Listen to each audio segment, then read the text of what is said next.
Good day, ladies and gentlemen. Thank you for attending this session.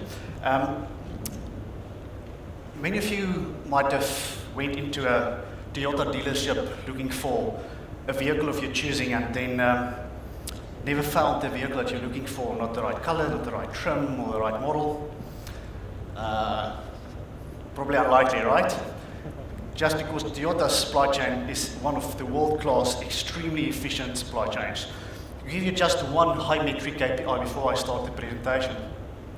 They manage to support their annual sales by carrying just 1.3 months worth of cover, whilst the average lead time is about 3 months to source those vehicles from the supplying manufacturers. So for all the technical guys doing supply chain and the practitioners among you, you start doing the maths in your head. It's like, it's quite lean. It's really quite lean. Hence the Toyota Lean was born and made by Toyota the Lean way. Ladies and gentlemen, afterwards there's Eric Swart from Toyota also for any questions about this presentation. It's quite complicated in a detailed presentation and there's quite a lot of material to cover. I might not get through all of the material in the 30 minutes allowed, so please be free to stay after and find us for a coffee after.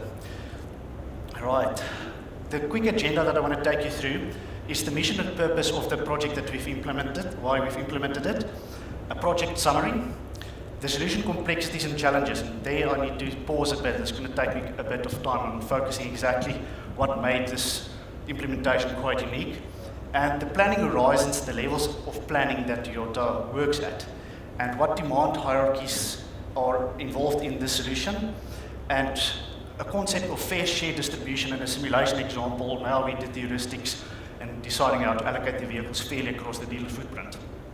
Then I'll show the quick solution architecture, and then AMA ask me anything discussion after. Okay, so if we briefly just look on the schematic before we read the mission.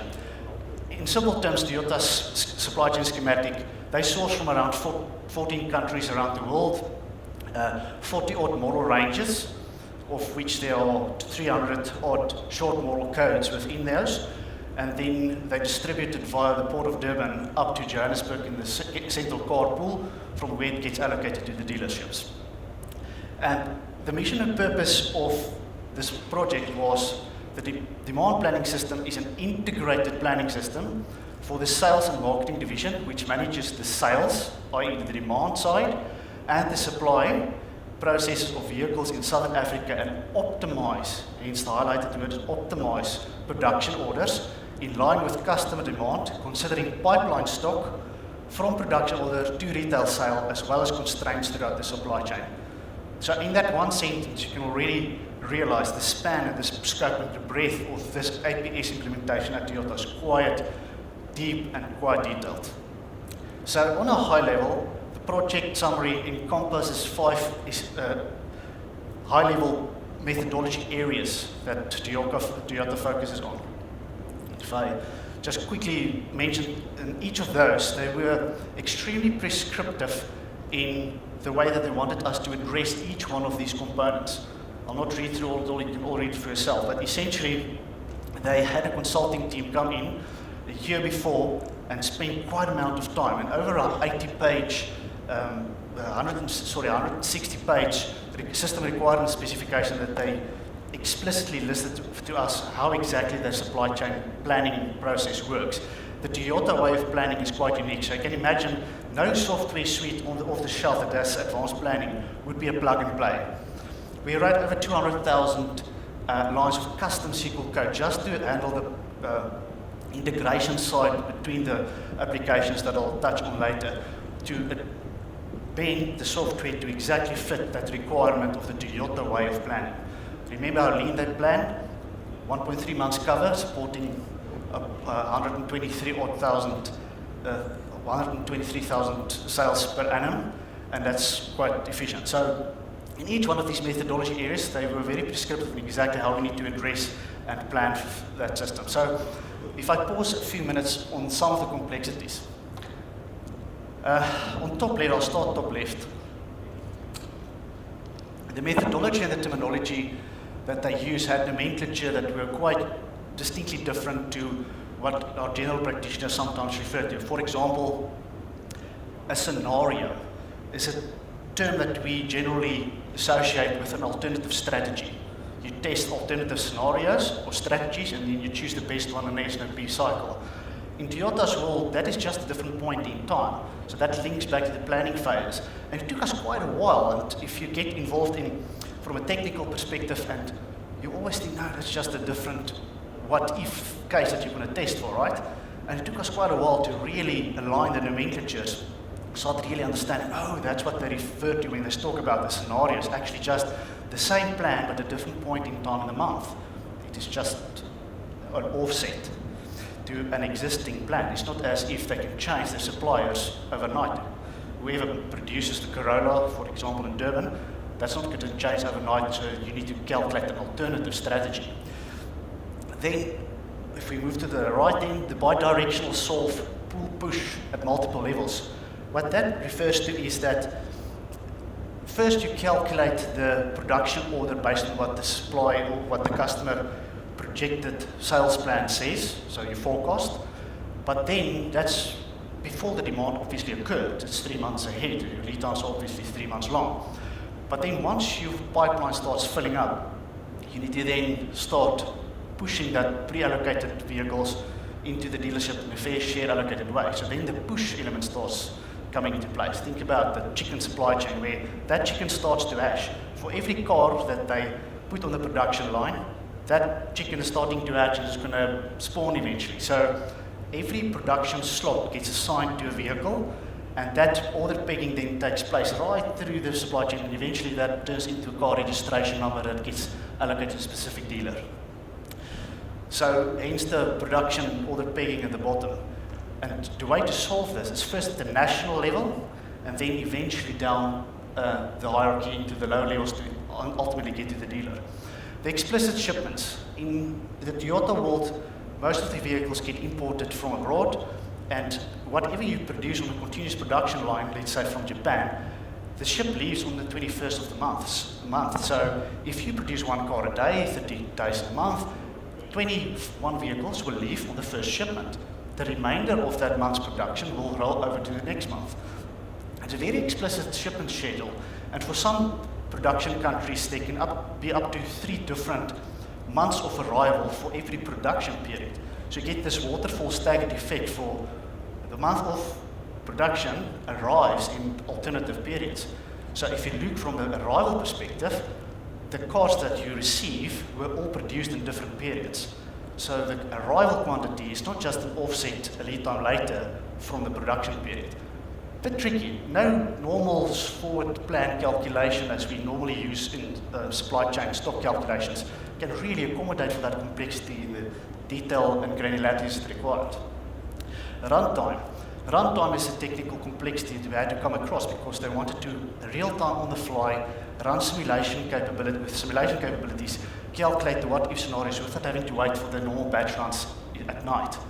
And we ran through billions of permutations in the hierarchies that I'll address later at runtime at night, but then have a sandpit model capability for real-time what-if capabilities during the daytime. So runtime was also a really very explicit requirement of Toyota.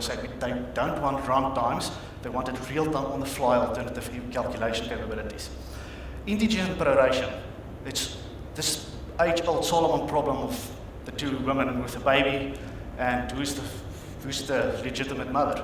You can't cut that baby in half. You need to decide who's getting the vehicle. If you've got a forecast of 1 car, but there's 3 dealerships, you need to decide which dealer is going to get that car. You cannot just at a national level forecast 1 and not prorate or disaggregate that number, ultimately to a unique individual dealer, because you need to plan in integers at that granularity. Fair share between dealers at model range level. So the fair share capability, that was quite interesting. It's a metric that lives at an aggregate. Think of product group level. A model range is, for example, a Prado. But within a Prado, you get different engine sizes, a petrol or a diesel, and so forth, the different short model codes within that product group. So for that model range, as long as they are fair in that model range towards a dealer, that metric is achieved. But now, if the dealer asked for a petrol, but you gave him a diesel, you still achieved the fairness at the aggregate level, but you were unfair in aligning your supply with his actual demand at the short model code level. So the heuristics that we had to write was trying to calibrate and be fair at both the product group and the short model code levels over time across a large dealer footprint of 125 odd dealers.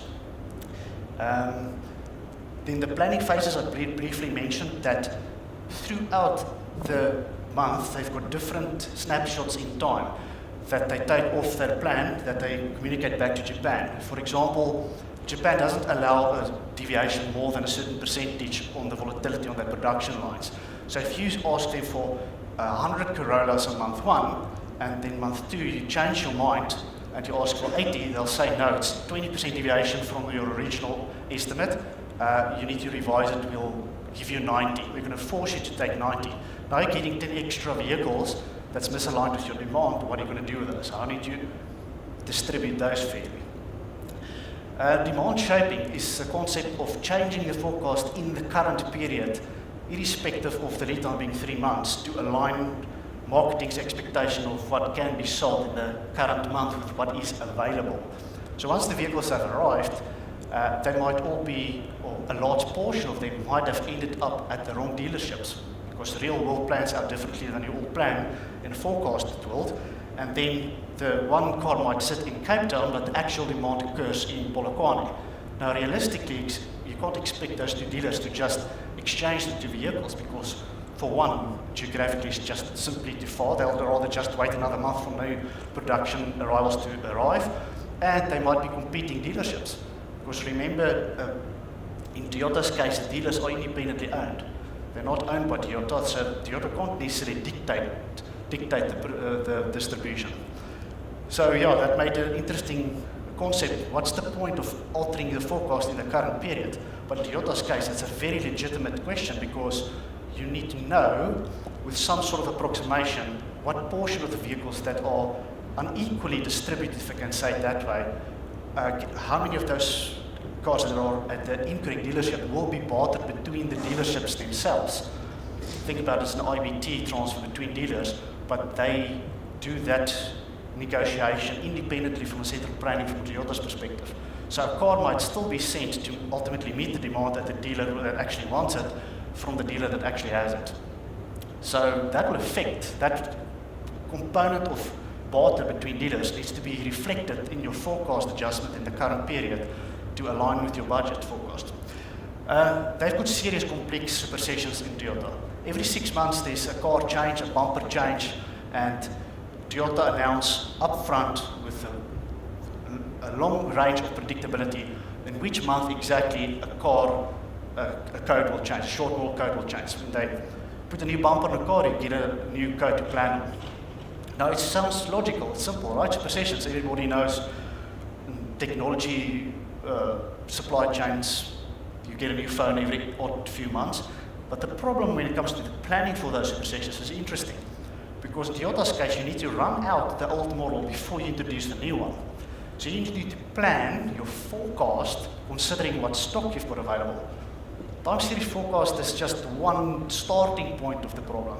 You need to actually solve a forward plan calculation prior to calculating the supply. So we had to calculate it through the hierarchy, not just at the national level, but actually considering where those actual vehicles are that's going to be superseded at the dealer footprint. What proportion of those cars will then be reallocated between dealers and consume the forecast of the old car until you start getting into the period where the new car should have launched. In an example where you've got excess of the old one left, then you need to reduce the forecast of the new one that you could have sold until you run out of stock of the old one, and then you start selling the new one. It's a very logical flow of thought. But the technical planning around that at the back end, it was challenging to say the least. Production order pegging, I briefly explained the concept of tracking that production order right through the life cycle of that vehicle, from production to delivery. So it's a bit different than the general level at which Bolo will typically plan. It's just at the product level. You don't worry about the serialization of the inventory as such. But in this case, it's extremely explicitly important to remember which dealer is associated with which production slot number, and keep tracking that through the supply chain lifecycle. Customizations, there were way too many to list. I can take one example of fleet sales. You don't know in advance to which dealer a security firm might walk to and ask for a fleet of 20 yard assists as a once-off anomaly. It could be any dealership in South Africa. For that reason, we made a dummy dealer to calculate to project the fleet forecast against in the hierarchical structure to make sure you cater for the supply side, to cater for that type of demand, not necessarily worrying up front 3 months ahead where exactly you need to distribute those vehicles to. Because you know, once you actually get the vehicles, by that time the order would have realized, and with the late differentiation logic, you can obviously then just send it from the central yard directly to the dealer instead of trying to preempt that and forecasting with that volatility at each dealer level for the fleet sales by themselves. So it's just a logical design concept of separating the volatility and still get the benefit for forecasting at aggregate. So in a nutshell, some of the complexities. The planning horizons Toyota. First, on the strategic long-range level, you need for rough cut capacity planning purposes in Japan, they need to know how big they need to make their facilities. So they aggregate all the demand across the world of the vehicles that they expect will get sold, not worrying about the details of what engine sizes needs to be catered for, but that's 3 years out. They call an NK projection, it's the budget projections.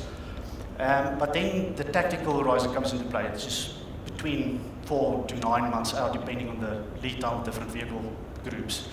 So in that tactical space, as you go down that hierarchy, then you need to start differentiating and specifying exactly what engine sizes and short model codes you're going to be expecting to sell.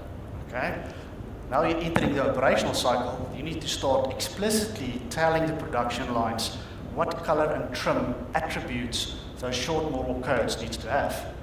Because there's a timer that ticks and you need to make up your mind, and if they don't know, they give you a generic color if you don't make up your mind. You need to always align the expectations of the market and color and trim permutations within a short model code. Tell the production line what color to spray the car. Okay, so I hope I marked this as an advanced talk, but you get the principle is relatively simple. But you can imagine the technical complexity and coding for that in our hierarchical planning solution. So that's more or less the concept of time buckets in which we plan and the granularity of complexity and detail that you have to go in each of those buckets. As one example, just on the demand side, let's start on the top on the left-hand side. We had to forecast the market sales in general, independent of Toyota's forecasted sales, with the objective to come up with the projected market share that Toyota will have off the market for certain levels in their hierarchy of planning. The way we did that was we sourced data from NASA, the National Automobile Manufacturing Association of South Africa.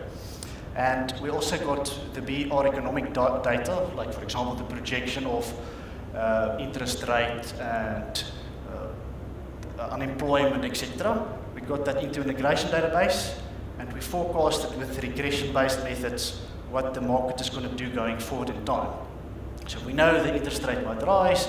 There's a correlation about how many loans will get approved or not approved in the case of an increase, and hence there might be a slight dip in the projected market sales of vehicles.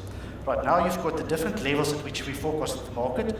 We get that data back via the integration layer, and we merge that back into hierarchy of planning on the Toyota side. Now you plan at the different levels of the hierarchy on the right-hand side in a different database for what Toyota's projected sales are. Now you've got the market forecast and Toyota's forecast. You can do the simple division and calculate the projected share of the market. Okay. So conceptually relatively simple. As you can imagine on the complexity, it's like merging two pivots in Excel. But the difference is in that merge pivot, you need to forecast and change the data in those two pivots at any level in any one of the two pivots, but ultimately end up with one pivot. Yep, quite unique technical complexity. So on the planning hierarchy levels, on the top is just the conceptual illustration of the different levels. If you pivot those around, on the left-hand side now, this is a screenshot out of the actual solution. We've got the demand planning side. We've got drill-down capabilities to forecast at multiple levels in the business. And the right-hand side, we've got this constrained supply calculation capabilities, where knowing what that demand is that we pass in from the forecasting side, we can calculate the forward plan projections across time at different levels, and ultimately take the constraint plans at the national level and prorate that down to the projected distribution at the dealer level. So we can tell you in advance, 3 years from now, although it's a statistical estimation, the answer gets to which dealer do we send which short model code and which color and which trim. It's the most granular answer that you can practically imagine. Although there's a larger degree of volatility at that level of projection, that's the granularity at which the solution actually solves at. So that you can do the mathematical permutations on a napkin if you wish, calculate the number of levels, multiply with the number of time periods, the possibilities of color trim permutations within each model range, within each short model code, for each segment in each geographical area.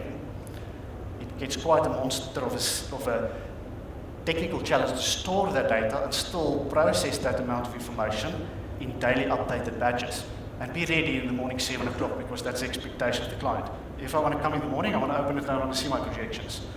And I still want to simulate in real time what the effect of a change to the production is going to be. Right, interesting. So to illustrate the concept of fair share, I took a real dealer data forecast for just one model range, Fortuner. We're all familiar with Fortuners.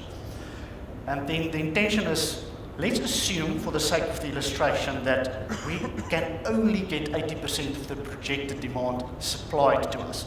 So the logical conclusion, without even starting to do the maths, is we cannot satisfy all dealers' demand, right? We're going to get 20% shortfall on average across the dealer network.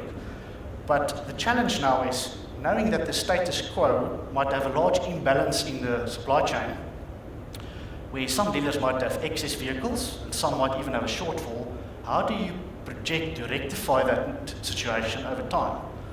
And the concept of fair share is quite subjective as well. If you just make it a non-political statement, it's making them equally unhappy, because nobody will be ultimately 100% satisfied. But you don't want to favor one dealer above the other, because you need to be fair. Okay, so let's see how that plays out. Before you guys play the slides with me, let me just explain this quickly. So, status quo, time 0. On the y-axis, you've got the number of dealers. Okay? And then on the x-axis, you've got your excess versus shortfall. On the left top side, clearly there's a lot of dealers, hence the size of the bubble, that are in excess. Okay, so there's already an imbalance. Now that's great at the current moment that there's enough vehicles in circulation, but we know the intention of the simulation is to see how's this going to work going forward if we start selling the vehicles out and we're not going to get enough to keep supplying the projected demand. Right? So this picture will clearly start changing. Then in the middle, being 0, there's a few dealers that are fairly supplied, and there's a small portion that actually have shortfalls. So on the right-hand side, there's a few dealers screaming for Fortuners, but on the left-hand side, there's a bunch of dealers sitting with Fortuners, not willing to barter, and they're just holding onto the cars because they're quite a very popular model, as you might all know. Okay, so let's see how this will now play out if we do the projections after we ran the heuristics in the projected way that we will allocate that short supply. If you guys might click on the play button for me, please. Okay. So as time goes on, see, we start burning out that excess, and we keep supplying the dealers fairly with the limited supply we can get, and the number of dealers fairly supplied increase over time. Excess burns off. There's a few shortfalls left, and anybody in the audience can explain to me why a few guys were still in shortfall, relatively unfair to the others. Any guesses? Think about the Solomon problem. Integerization. So you're always going to have a rounding problem with one car between 3 dealers. Hence, one dealer will be slightly fairer supplied than another, but in the very next period we'll make up for it, knowing that we've given the one dealer a petrol car where we've asked for a diesel in the prior period. So in future you're going to start rectifying it. So everybody gets the concept. If I go one slide, it's the same picture, just in a much simpler explanation. You start with a lot of excess, burning it off, and the number of fairly supplied dealers increase. So you can mathematically prove that the methodology that we've applied to supply the limited supply across the dealership was done in a fair and objective manner, unbiased. Okay. In reality, this will continuously keep calculating in the background as vehicles get distributed through the network and demand turns out different to supply and the forecast keeps changing. This will keep rectifying and equalizing the network over time. So that's in a nutshell what we did. The solution architecture technically was in the back a big SQL integration database. Then we had the market ODP, which is a SQL database feeding the Toyota's African Motors database for the forecast of their demand. That fed into the demand, or the demand fed into the supply calculation and the cost flow tool that we've used to calculate the constrained production projections, in which we had a national scenario that you calculate nationally across all the dealers what the projected supply needs to be on the production lines. Then we broke that down into short model code by dealer in a low granularities of time and product granularity, with a simulation capability built on top of that to real-time change the national projection of production on the fly, and they can immediately see what the projected forward plans is going to look like. That fed out into a SQL reporting database with custom Excel default reports that Toyota prescribed to us to use from Toyota in TMC, through Toyota Motor Corporation in Japan. They had very explicit templates that we were forced to use and adhering to the reporting requirements. And then Toyota kept ownership of the business intelligence layer that they linked also to our reporting database that they merged into their existing report sets. So they took still ownership of some of the systems, but we fed them with the correctly calculated projected calculations. So to conclude, the automation of an effective planning process at Toyota to adhere to the Toyota way of planning has made the planning process much more efficient, and all the main level KPIs that they already kept record of were either improved or stayed stable. So you can imagine the expectation to try and reduce stock in an environment that's already extremely lean is unrealistic. So at least we had a small reduction in stock, we didn't break the business, and we also increased the sales plan accuracy, the projected forecast, and much more accurate with the way we plan, because you can do it at multiple aggregated levels and get the benefits of reduced standard deviations by forecasting in aggregate, and then still prorate that down and balance it through the hierarchy at the lower levels. Because everybody can forecast at the national level, it's simple, right? If you brag and you think you've got a small forecast there, yeah, great, but break it across the 125 dealers, who's going to get that car? That math gets enormously complicated. So time saving and overtime were quite substantially reduced, so we had quite an improvement over there, and the production order accuracy improved quite a bit. So this is the AMA. We've got a minute left, ladies and gentlemen. If anybody wants to pose a question to either myself, or I'll refer to Eric to elaborate as well, and to have good coffee after. Thank you.